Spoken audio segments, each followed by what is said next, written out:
di obennom obesa ama nani age obehia ne nuanom emrewa ne nso bi na wo afayonko na etumi aboa woni je ho na pese ofre na bema ma me special treat ya for 0244 729300 and 020 532 2321 eso na woni mpanyimfo enka eho asem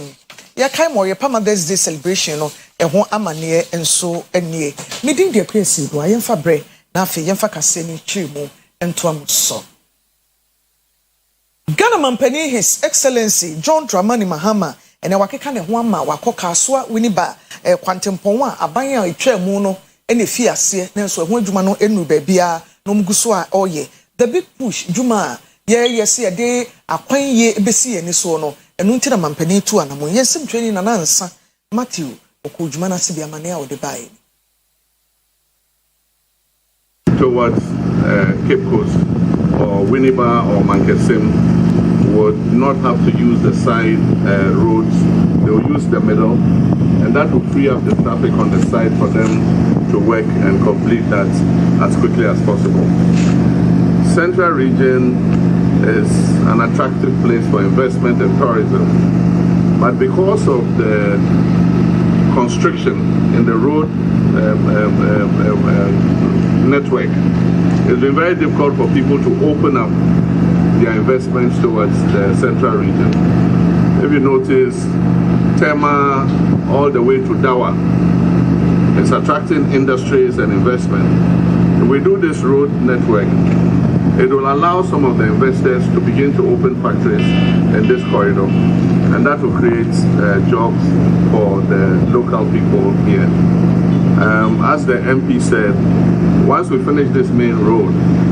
the constituencies also have side roads and feeder roads, and so I'll ask the minister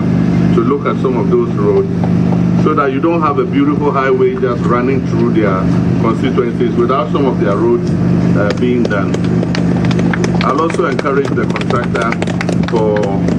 accepting to do some CSR. I remember when we did the Kasua Road, we included boreholes, some schools, a polyclinic, and other things. And so I think that they were able to meet the communities halfway and provide some of these facilities. Then they also will feel, very much compensated for the construction of the road. You have paid over 12 billion Ghana cedi to projects you inherited. None of those monies were paid to projects you have actually started. This is a reason to believe that you are a different type of leader. We are very grateful for this. Your Excellency, this corridor is a very important corridor, as two colleagues have said. The contractor is doing very well. The quality of work is very good. Your belief in the Ghanaian contractor to be able to fix our roads is unwavering. We can say that the bulk of your investment in road infrastructure goes to the Ghanaian contractor, the Ghanaian worker. So you are creating jobs, creating access, and many things, and we are very grateful for what you are doing. Your Excellency, the fact is that the section you stopped at initially is the most challenging area, because that one we cannot use. And then the wakasa, nothing in answer, so mining puntu eda na koma so papa. Na washia a premantamu na nanma yemfuko Eastern Regional House of Chiefs and ne ewo abankasiem ne ho no de nsemi tu dwa na ne nyina mu no ahemfu yasema wo de baaye no ene se suapon a wabie ege University of Engineering and Agricultural Sciences ye wo bunso na nanom esre saban ne ntwa nani mehwe ne akade bi esefata no wonfa ema won se de be ya obetimi afa de suafo dodo na ebema school ne nso enyini atum Ghana Mampanyin John Dramani Mahama ade na probo akopiem awapueye mantem wosia nananom atenankonwa enam so ode ato wonum anim se obehwe se adodode a wo cheche ede ama Ghana fo no apueye mantem obenyamu chefa saa nso so na mantem bia aka no wonum benyamu chefa wato aso de atodwa se ebaba mbonsemu a de edimu akotene baako eye nananom a wo ko won saase ho ene enkuro ahodo so wasre nananom se womoa se ahensie ene emu nsasesem no wode betoto yie amamra no amaga na mampanyin ekwan so obeba nananom nsemu abra ebetia oman na asomdwe na emom se hayamedia anase asumasi na obenten ene wose wotena konwa so de eye nananom nsem. There are developments that we are doing in terms of infrastructure, and every region is getting its fair share of those infrastructure. The Eastern Regional Hospital stalled a bit. I've asked that the contractor go back to site, and we pay him so that we can complete it and have the Eastern Regional Hospital. The other new regions too are going to receive regional hospitals. That is the 6 new regions. We're starting with 3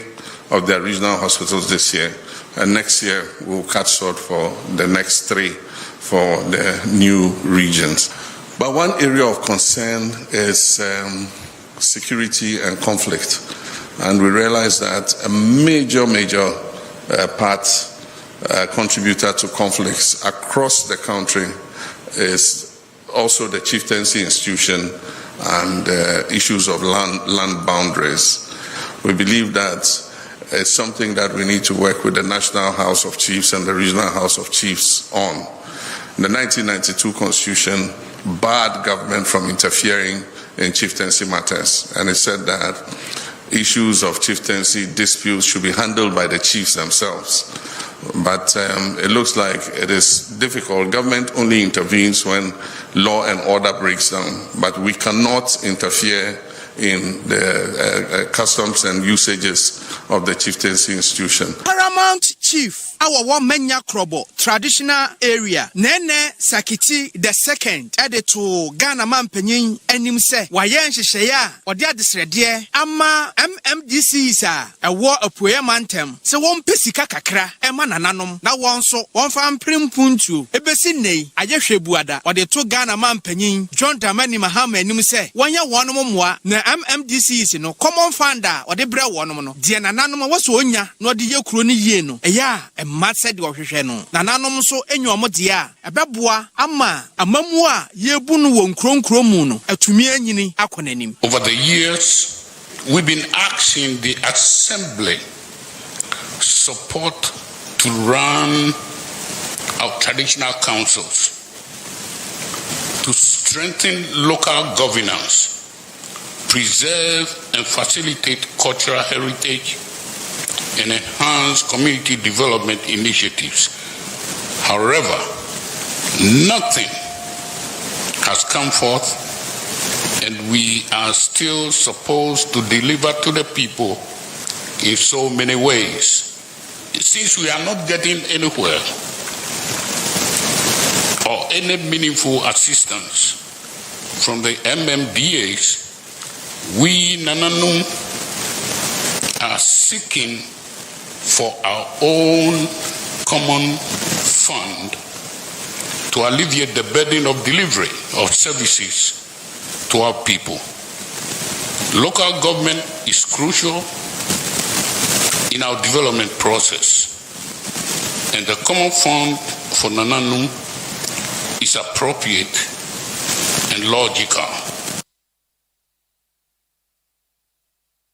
Yeda so gyinamu na ye konkran ye fie poema ntamu wa na ye konkran amane ayensa ka Methodist asafo ye wo man Ghana mu Northern Accra Diocese mu asofo mpanyimfo ye nhyiamu se ye kasai na dwuma na se no sofo pani ye diocesan bishop Right Reverend Andrew Mbia Beidin egyina ni nuanom asofo ni nyina na mu de to aban anim se aban kɔ na aban ba adwuma ye to aso afi etwa mu no na LGBTQ+ ehun komo ejina campaign mu papa pejina so kra na Ghana fo to aba aban ba ye nte so wabɔ ho wa na sɛ de yɛte yɛn sɛ mampani sɛ no enye n'ani so ade kunu animu yɛ obɛpɛ ɔde ne nsa ɛbɛka nanso Methodist asafo yi mpanyimfo sɛ wɔn mu aban fa ne nsa nka ɛsan sɛ ka ho na Ghana fo to aba de ma no. Number 2 is the LGBTQ+ bill. The issue of the passing of the LGBTQ bill has come up again lately. Several religious bodies and personalities have spoken about it. encouraging the Parliament to pass the bill and the President to assent to it when it gets to his table. The Catholic Bishops' Conference has spoken about it, and our own presiding bishop has also spoken about it. And I add my voice to it, urging the Parliament and His Excellency the President to expedite action on it. Projections for the year. In the coming year, the diocese hopes to embark on the following: to complete at least the finishing works of the ground floor of the diocesan office complex. Ekua Association of Online Drivers of Ghana, one year tree Uber, Bolt, Yango, any de kike kahunina, womu ewoko. Yaka na Uber ya jina telephone so na wafa dropping ebe foul, nedu wakosi, uya na kan eboa ubetua na kan chere wono. Company bi adwuma ene se womu ene tete internet so na computer chi e offices ahodo a womu edi dwuma no womu nso e womu commission a wote efiri sika no emu na no ena saa adrobafo yi e kasa se 30% commission na company ne tie no e ma womu eye dwuma hu no ene ifu abo ye nyina ni ba bi agina spare parts nso ka ho ene adwuma a wo ye ne kura ehu risk a ewu mu no enya asem ketwa nti wo betene fie ananso office na wo de computer be kasa me na me connect wo ma passenger we mane befa wo nti mate usika ni mu o hemo bupendi asa na omo ye aye ama ho kire aba nti ne eko ni mpanyimfo e de asdesre ato aban anim ese omra meboa won wode won ma de sere ne fa Dr. Sami aye so wo kire mu se mpanyimfo emi kan bi emfama won Bernard Kedazi e ko djuma na se mane a wo de baye.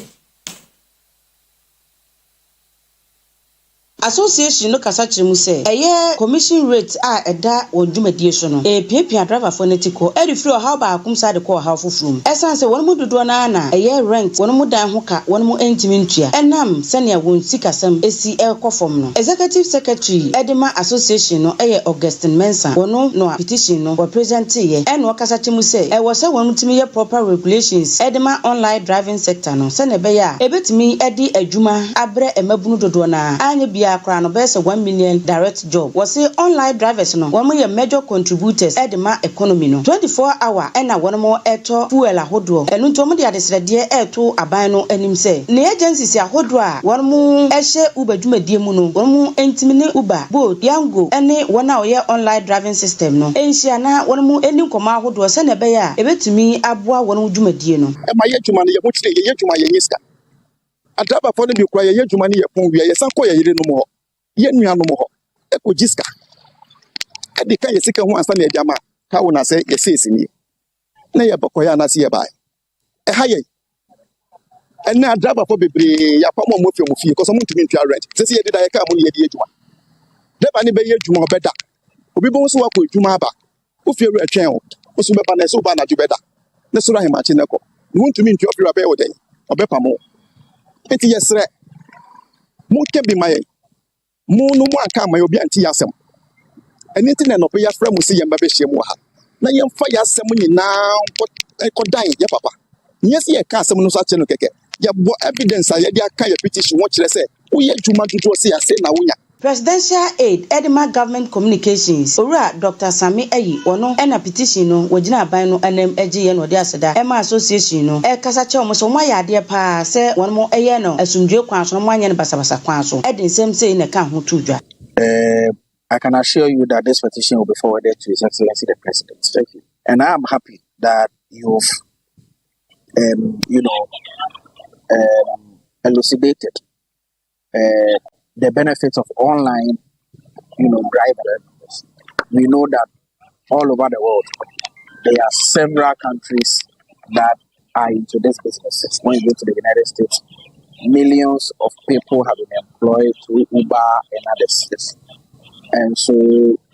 over the past few years, we've seen how the online driving has grown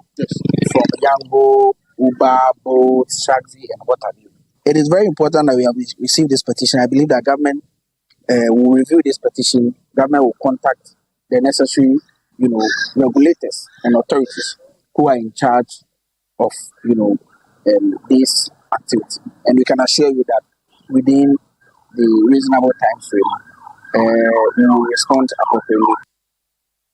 Ye free nkran ni abese atwamu akɔbono mantam kropon sunwan emu NPP achitafo a ɛwɔ bono mantam mu aye ɔyɛ kyerɛ wabonte a wato din yensuro demo na ne nyina no ene sɛ ɔmo kyerɛ a ɔmo mpanyimfo mienu a ɛyɛ bono chairman ɛyɛ MPP ɛna afei ɔmo communication director ba kɔ de Baba Amando me kyerɛ yewra bronye ɛyɛ kwambafo ɛna Baba Amando prosifo abɛkye wɔn so ɔmo aka ɔmo adwen ɛwɔ democracy a ɔman na gye atomu emu na no ɛna MPP fo kyerɛ sɛ ne prosifo ne mai by wɔn atena yim sanso ɔmo bɛkye bebre pa nya no ɛna bɛka wano atomu na abranti a ɔno ne MP ɛwɔ Adenta constituency Jerry Adams ɔno so akasa bi akyerɛ sɛ NDC aban yi ɛyɛ aka nipa no atom ɛwɔ ɔman yi ɛne sikasɛm ahokyerɛ a ɔmanfo ɛnamu yi mu te wasa Ghana fo nyina sɛ 2028 edu hɔ a okromuchi power no wɔmfa ntuntia NDC.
Yefi woni akwapoe mantamu bio yekɔ achimtafo a ye Ebuakwa North municipality emu na edwumfo ma akasa ama wagina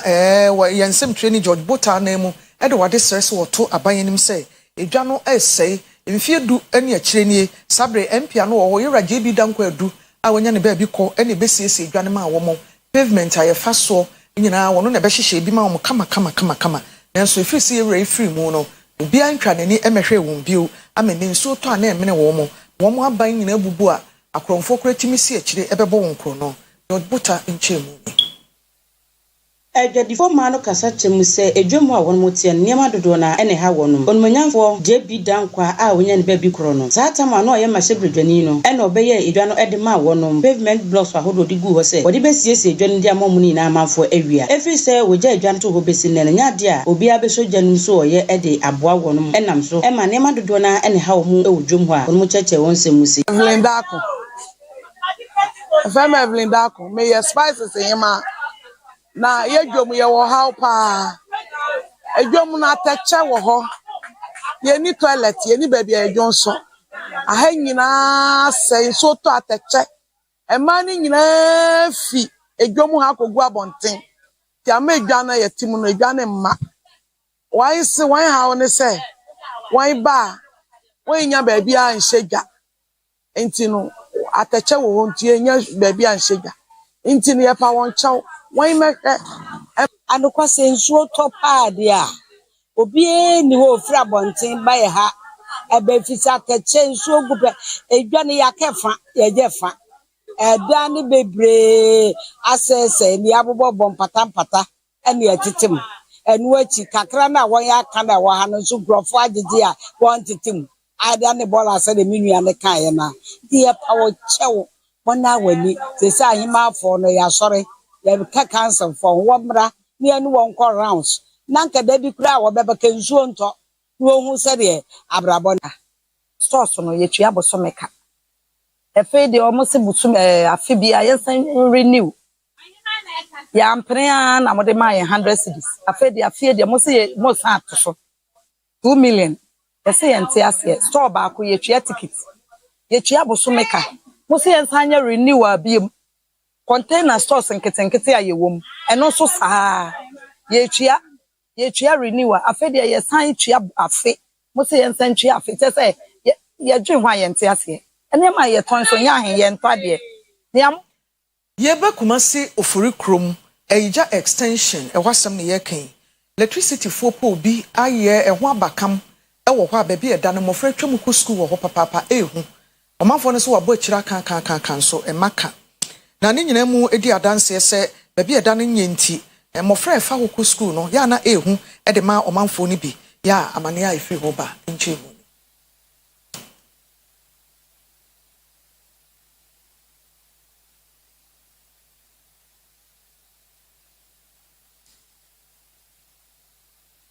na mo yati me tu afa ho ne se po ne abu ato edawo ne so mi kuna ko ma dwuma ma ba 5 times kura o ma tu ka ba ha no ma ba behwe esi po no abu ense o matimi de asiwa ma yen so be kasa amiri o monye mai di enim de enti a o monye ye na nkwala school mienu na wo yanim nti nkwala twem ha pa enti ayehu da ye so kwala ri twem ana o mo soso ahomanim enti yesuro sechina nko na asema akwada bi akofa asema beti ha because ye nimu na ade no nti madawro ma o ma nka bibi nche electricity for na mo ma hwenya man electricity pole no achia a ebukura ese abeto wo so enu nti ya hwa ye di complement yakoba ECG for no sebe ya ombe hwe abaye adini wo mo emma aya announcement ya still nobody is not coming here and until yesre abano se obra me yema se yisi divonya abano amumra no me yema anya sa nkwala bewu a anya sam ketu nkwala ba ne de nsa so wo yem e wuro ba da ho a kedi ba ewu ha no kenya sam ana me yejuma na light bi ati abafo awa anyende e ka kura be se be 1 month ni kura ene ba fo ye from be hwe o ma me na sa ti abafo kura po e fi bi we ho no plan no na asom enye sa ka po ne da fo aso kura fa school be mienu se me sakura na we ha kura ni nyina fa ekọ school enti ye suru kura ni tuwa no musom ni ye yem sisien e botu pe ye nyina yem sisien no kura na pon o mu nyina ba o be som ni etiem so that for mu be ya ma yes sam ani di ma esem a repafo yetiem time bia me bisi a me ready the reparty here yetiem yesem ani di ma mon kan uma you out mo di kan ka surface o aka bi oni ndu kan aka uma yin so o chemenchen won so aka bi na one man bi enso aka bi ya ka ye no da so enkola na ye ko panyi de kan enfan hu enkola no mondu usa obate ya ka mo ba we ya mo we obate ya ka ma be na ha wo ha pa ne se nyamie no poli eye nyane ya from mother ya to me akasa kosa mu ma ho ma nante akọ ba de wo ho na nyamie na ya me bre ba ko ha se o from obae obetwitwa koye let for ebra ya ko ba de wo ho chese de bia ha wo ye wo ha kire metia nkwale o ba na o ma so we mu ebinim se ya homa ko so ebi ne ye ko afija kwa bre mensini mu afija kwa bre south abanyere aba wo ye Patricia Pelankra ene wodi nsembia to dwa so manfo no e wo ha papa e wo traffic ka ebo piso ya efofa empotemo ho nti aban behwe no aye ho adwuma Town hall meeting dwumadi ekọ so ewa akrowa abra municipal assembly no ene community mu mpanifo abra na DC ne ka ho na wonmo eye meeting ena ononyafo yi edi tudwa kasa chemu se enema dodo na ene ha wo mu a ene na wonmo edi ho nkomo a ebi eye akwan traffic ho nsem ene afoforo pia ama mansin no mpuntu ekechi ena ononyafo echiremu se traffic ni tichu eye ade amprempre ha adwene no nti woni road minister no woni road ministry na twetwe nkomo se ni nyina gina wonmo akwan akodo a enye so ena traffic no ya na aye congested ewo hono enti won hwe na kan munmu ya wo mo akwan ahodo no bia ebetimi aboa wo mo ama wo mo hawa ho du ya hen ha wo no wonye emfama wo no oto aso echiremu se won mo ya adwene se ombe introduce buses ahodo se na ebe ya traffic ya na aje kwan no so aboso no ama omanfo enya ka no betimi enya ka e de won dwumadi ahodo sei ana o kire ne nsem nu efai de haye kese pa ya kwan eninti yedi ho nkomo yenim se de aba ye medium term plan mu no ebekọ enim ama ya mampanyi His Excellency John Dramani Mahama wahu de esiye ni so no na waboaye ama yensa aka so far so good nyame ya dom ema me ba foforo na me ne Metro Mass for din nkomo ema mo ma ye bus baako na fofia nto ata na wadware aba mo ye bus ni konya accident nti ema ni free yensa yenim se ne 100 buses abaye de ya yese onsa wani tuamu a yendi jaw eninti aba foforo de yenim se eden a efija kwa result dem se ensa beka ye de na aboa ma traffic in sensem no eswat e de aton krata so ya mana nanum ahu na ya ba omuso hu baabi a wose omuso boa ye ya ma assemblyman fo so ahu de wose omoye unit committee fo Ekwa ede Center for Democratic Development CDD Ghana a keka won ho a ene ohwekwampa decentralization aso se ye chicha memo amana free soro pa na sane abesi fom said by bibia ni ayemfa ye ni nkosim kran ko a ne momensini biara ne krotu bia betimi aye ne so ne de na etumi aboa no wahyiehia mensini assemblies ahodo ni nyina mu empanyimfo no wakasa owura Peter Anomensa ono ene krachini a wohwe monitoring and evaluation ewo CDD Ghana no emu ono na edi nsemi tu dwa che se hia bebi oman na duro no yatena se a che ewo se ema memuo esane ba fom se de be ye de ahoto ebebre omanfo no we be hia MMDAC emu mpanyimfo okumase eho ene nkomo yefre Center for Democratic Development in bring the shiny of rare to abanganim se wonhwe na local government decentralization system no wotimi ye niye na nen aboa ma metropolitan municipal and district assemblies ahoro no won atimi ade won ho na Mr. Peter Anomensa a wonen na waye penin a order monitoring and evaluation specialist CDD Ghana ano ena ode sansem ahoro inara atugwa na wo kire se ebra so se aban ebetimi agai MMDCs fumu na won atimi abo won bra na fesika ahoro nso a ebe won sem no won media Shaya and Ababua Mensi Ahroa and Ingo terms of a project and that's giving amenities the local as I said, it's also heavily influenced by politics. If you are not aligned with the political party, and I said some community more antaba whatsoever I am not depending on anything said projects give also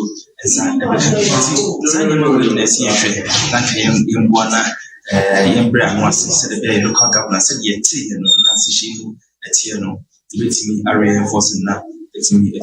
na eningachi oside to go bio ekire se ehu behia se key stakeholders a enin traditional leaders ahoro so kan hu bi no wo be ka ho aboa se de be ya ehyehyai na fe hyesu ahoro a enin efa mensi ni sikasem ho no won so wo betimi a kire won adwen twimwa sisi no the traditional authorities in recognize on ye the local government system but also the framers of the constitution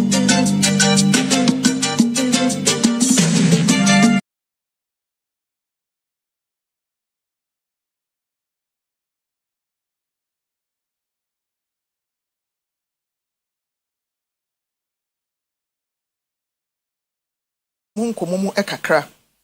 adwumeku ehwe oman na kuntabuo hu nsem so Ghana Statistical Service abo amane ese wo sese ede to nsane ni a Ghana fo million beburu mienu ne akire ponsia ena ekom ene aduane eho ahokire ahwe yi a ede yen beduru ba bia enkoyie ni nyina ya adwumasem ya ebi eniye enti ene nuane sam ene kwampa yebetimi de afa so broni se food security ho amane ebo a beto odwa no Isaac Anna ekodwuma na se amane ni nchemu ni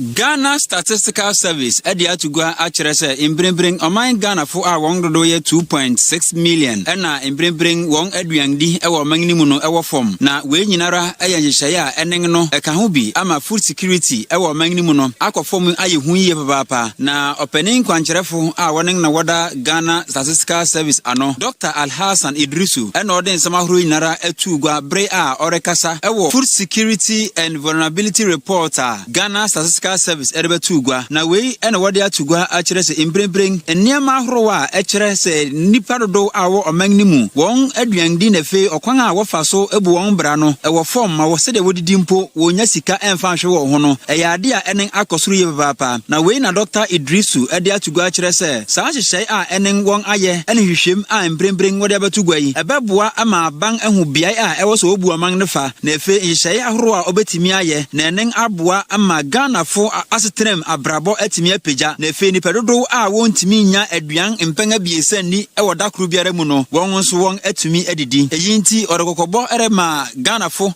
na efe abamu mpanimfu nyina so won ye hyehyai ahoro a enen ebetimi aboa na enen amatimamufo so won ho atimi ato. Ghana, like many countries, is navigating a very difficult food security environment. In recent years, we've seen households facing rising food prices, inflation, climate shocks, and global disruptions. These pressures, if I may say, are not abstract at all. They are very real. In fact, they affect what families eat, how often they eat, and the choices they are forced to make. But the critical point here is that these shocks do not affect everyone equally. Some households are coping, others are struggling quietly, and some are one shock away from crisis. To respond effectively, we need data that is timely, that is precise, and that's actionable. That is why the Ghana Statistical Service, in collaboration with the World Food Programme and our partners, implemented the MVAM survey. So what does the MVAM survey bring to the table, or what does it do differently? Using telephone-based data collection approach, we reached out to 9,000 households across all 16 regions over 3 months, from October to December 2025. This approach allows us to generate near real-time insights on food consumption, on coping strategies, market access, household economic conditions, among others. Yebejina sikasam ne adwade ho nkomo yi so na ye de kase akwa ahomegye mabusuafo ye ntwa ye ho ne anyi aboafo nkrato ye ba ye de sports nkomo